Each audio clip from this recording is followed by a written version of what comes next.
Normally, with any review of a great book, you'll build to the crescendo moment of praise for a moving, unforgettable read, but I'm starting at the top and just laying my superlatives out there for the taking. The Memory of an Elephant gratifies multiple reader needs in that the story compels you to turn the pages quickly while also coming for you at the deepest parts of yourself. If you've read the liner notes, you know the book is about an old African elephant journeying home.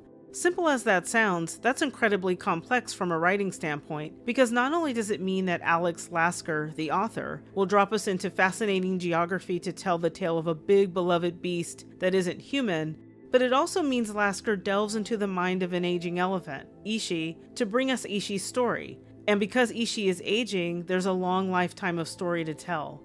Lasker dives right in. He wisely does not stop to explain that some of the narration will be from the point of view of an elephant that clearly can't speak, but that somehow emotes in English.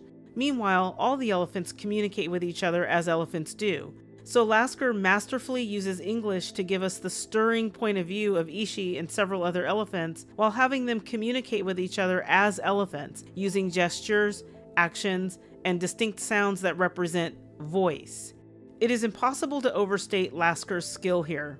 These days, we overuse the concept of 4D chess, but there are multiple dimensions to Lasker's approach that are worthy of great praise.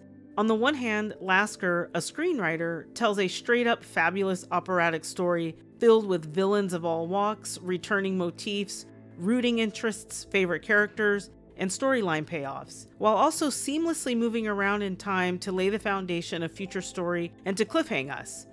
It also allows Lasker to toggle between human and elephant perspectives, as one time period may be critical to what the humans in the story are doing, while another time period may be pivotal to the elephant characters.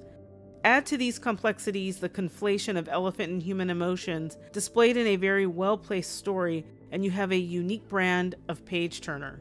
The humans interacting with Ishi are those he encounters at a very young age for reasons I won't spoil. This means that the length of Ishi's book journey mirrors theirs in some cases, which keeps Ishi and the humans relevant to one another.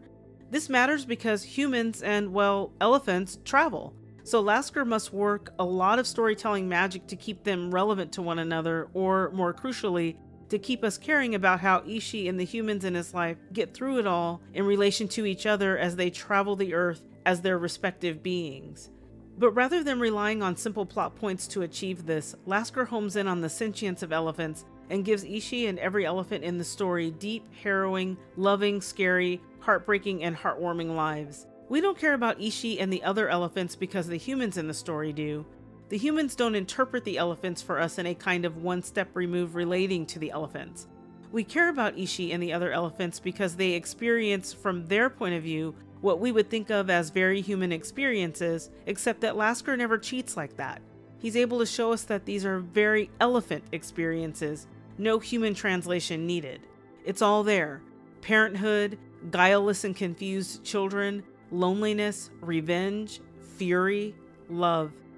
I ugly cried multiple times reading this novel, and every time it involved a deeply sentient elephant moment that I could relate to as a human, because Lasker understands how to reach us and touch us as we root for Ishi and many other elephants.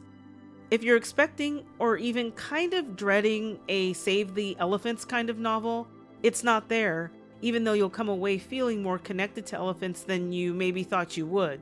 Lasker doesn't ignore facts or history or geopolitics, but this is the story of beasts, elephant and human, with the rest, the facts of elephant and human life, history, geopolitics, in the backdrop as they are in life.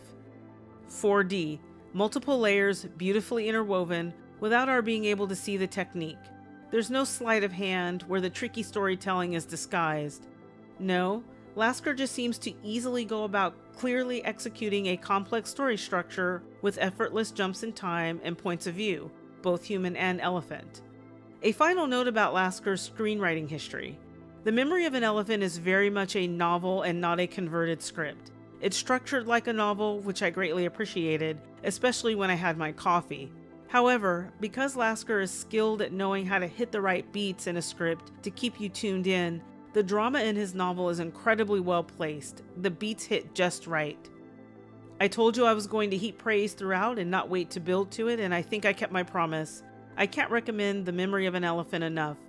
Certainly, if you're an avid reader, this book should make your to-be read list, but I think it can do more.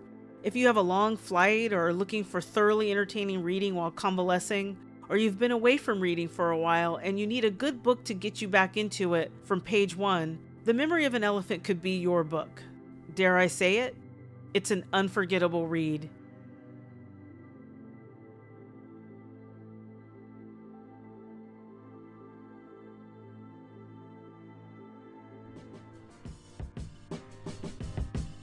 Have you read The Memory of an Elephant? Let everyone know in the comments section, and please share what you thought of the book or tell us what else you're reading. A link to where you can find this book and links to other reading suggestions are in the description. And please like, share, and subscribe. That's all from LA and Perchance to Read today. I hope you'll come back to the channel for what's next, to let us know what you're reading, and to see what dreams may come when you enjoy the read. Thanks for watching.